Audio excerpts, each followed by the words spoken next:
आज आम आदमी पार्टी राज्य महिला मोर्चार जो राज्य स्तरीय अधिवेशन एथिरे ओडिशार प्राय समस्त जिल्लारू प्रतिनिधि मान जोग देइचंती। मोहन माझी सरकार आसीबा परे बीजेपी शासन समय रे जो परि भावे महिला मानक उपरे अत्याचार वृद्धि पाइछि, निर्यातना वृद्धि पाइछि एवं मिशन शक्ति रे काम करथुवा माँ मानकर भी जो परि भावे दरमा पाइबारे तांको सेवा कार्य रे गोटे अवहेला देखा देइछि। सबु क्षेत्र रे आज नारी माने निजको अवहेलित मने करचंती।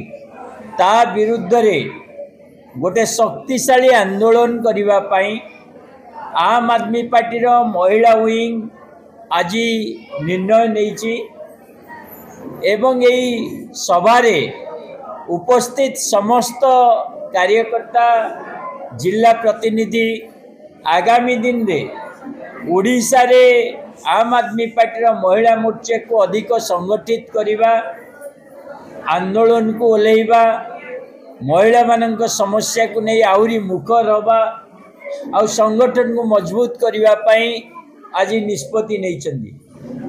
राज्यर महिला प्रतिनिधि माने जो माने विभिन्न जिल्ला रु आसिचंदी, निज जिल्ला रे निज ब्लॉक रे निज पंचायत रे माँ मानन को एकाठी करिबा पई आम आदमी पार्टी रो जो व्यवस्था परिवर्तन रो आंदोलन और राजनीति ताकू सफल करिया पई आज एकाठी निष्पत्ति नैचंदी।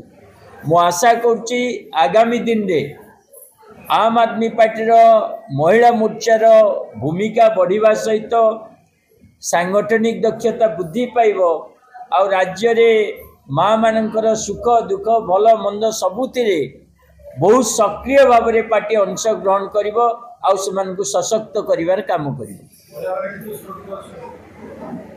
महिला मानकर स्थिति आपण माने जानिचंदी। प्रत्येक दिन महिला मानक उपरे अन्याय अत्याचार बढ़ी चलची।